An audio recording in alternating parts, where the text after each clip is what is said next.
TP कक्षा 3 के विद्यार्थियों को सुप्रभात। प्यारे बच्चों, आपका तीसरा चैप्टर है भौतिक बनावट एवं जलवायु। सबसे पहले आप देखिए, यहाँ पे आपको एक मानचित्र दिखाई दे रहा है। यह एक भारत का मानचित्र है और मानचित्र में आपको हमेशा ध्यान रखना है कि मानचित्र में जो ऊपर का भाग होता है वह उत्तर कहलाता है, जिसे नॉर्थ कहा जाता है। नीचे का भाग साउथ कहलाता है, दक्षिण कहलाता है।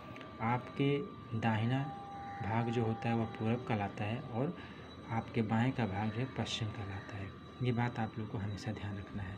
तो हमें ये जानना है कि भारत जम्मू कश्मीर से लेकर कन्याकुमारी तक और पश्चिम में गुजरात से लेकर पूरब में सिलचर तक, ये भारत एक है। ठीक है। अब आपको यहाँ पे देखना है पर्वत। पृथ्वी का सबसे ऊंचा व पथरीला भाग पहाड़ या पर्वत कहलाता है। ये देखिए, ये पहाड़ का चित्र दिया हुआ है। ये पहाड़ हो गया। उसके बाद अब यहाँ पे देखिए उत्तरी मैदान लिखा हुआ है। भारत के उत्तर का मैदान, यानी कि जो यहाँ पे आपको एक चित्र दिखाई दे रहा है, ये बीच में एक रेखा गुजर रही है, यह कर्क रेखा कहलाती है। इस रेखा के ऊपर का भाग उत्तर कहलाता है और इसके नीचे का भाग दक्षिण कहलाता है। तो अब यहाँ पे जो चर्चा हो रही है वो उत्तरी मैदान के भाग बारे में चर्चा हो रही है। ठीक है। और यहाँ पे चित्र दिया गया है। तो आपको ध्यान देना है कि भारत का जो उत्तर का मैदान है वह कैसा है।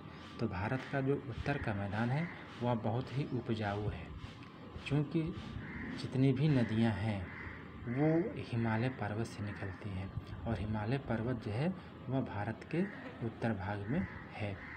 ठीक। अब इसके बाद आपको देखना है समुद्र तटीय मैदान।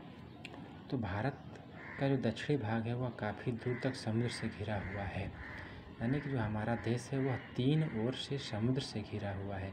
एक ही भाग पर जनजीवन पाया जाता है और क्योंकि समुद्र का तट बहुत लंबा होता है।